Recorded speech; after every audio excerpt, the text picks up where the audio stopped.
চলন্ত ট্রেন থেকে কেন বা ফেলে দেওয়া হলো, ঘটনার সূত্রপাত কোথায়, থাকছে আজকের ভিডিওতে বিস্তারিত। সঙ্গে থাকুন।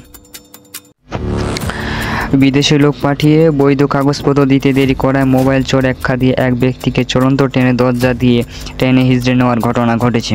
গতকাল রোববার 18 মে দুপুর 12:30টার দিকে বগুড়া আদমদীঘি উপজেলার নসরতপুর স্টেশনে বগুড়া থেকে সান্তাহার অভিমুখী একটি কমিউটার ট্রেনে এই ঘটনা ঘটে।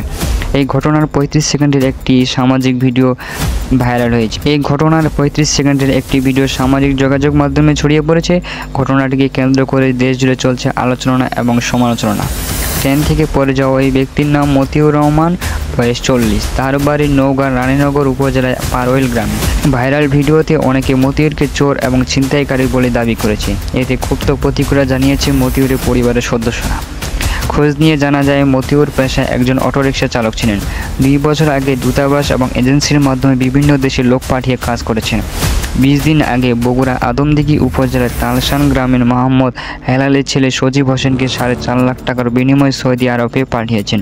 সৌদি আরবে গিয়ে সজীবের বৈধ কাগজপত্র পেতে দেরি হয়। তার পরিবারের সদস্যরা 7 থেকে 8 দিন আগে মতিউরের বাড়িতে গিয়ে কাগজপত্রের বিষয়ে জানতে চায়। এই নিয়ে সেখানে ঝামেলার সৃষ্টি হয়।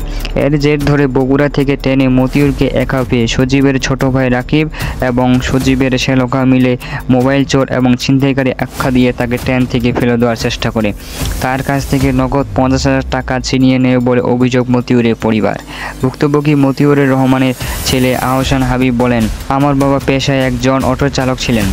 গত 1.5 বছর আগে সৌদি আরবে এজেন্সির মাধ্যমে লোক পাঠানো কাজ করেছেন। এখন পর্যন্ত 3 থেকে 4 জনকে সৌদি আরব পাঠিয়েছেন। তারা সে দেশে ভালো আছে। গত 15 দিন আগে আমার বাবা বগুড়া আদমদীঘি উপজেলার তাসন গ্রামে মোহাম্মদ হেলালের ছেলে সজীব হোসেনকে সৌদি আরবে পাঠিয়েছেন। তিনি বলেন, সৌদি আরবে পাঠানোর বাবদ তার কাছ থেকে 4.5 লাখ টাকা নিয়েছেন। কিন্তু সেখানে যে বৈধ কাগজপত্র পেতে দেরি হয়। সজীব তার বাবাকে আমাদের বাড়িতে পাঠিয়েছে গত 7 থেকে 8 দিন আগে। বিভিন্ন ধরনের হুমকি ধামকি দিয়ে যায়। এর জের ধরে বগুড়া থেকে ট্রেনে বাড়ি ফেরার পথে সজীবের ছোট ভাই রাকিব এবং সজীবের শ্যালকা আমার বাবাকে মোবাইল চোর বলে ট্রেন থেকে ধাক্কা দিয়ে ফেলে দেওয়ার চেষ্টা করে। এই সময় বাবা খুব কষ্ট করে প্রায় 3 থেকে 5 মিনিট ট্রেনের সঙ্গে ঝুলতে থাকে। বাবার কাছে ব্যবসায়িক কাজে 50,000 টাকা ছিল, সেটিও তারা কেড়ে নেয়। মতিউর রহমান আরও বলেন, এক পর্যায়ে ট্রেনটি আদমদীঘি উপজেলার নসরতপুর স্টেশনে এলে সেখানকার প্ল্যাটফর্মের সঙ্গে ধাক্কা খেয়ে আমার বাবা ট্রেনের নিচে পড়ে যায়। ট্রেনের নিচে পড়লে বাবা কোনোরকম প্রাণে বেঁচে যায়, কিন্তু সেখানকার জনতা বাবাকে মোবাইল চোর এবং ছিনতাইকারী ভেবে মারধর করতে থাকে।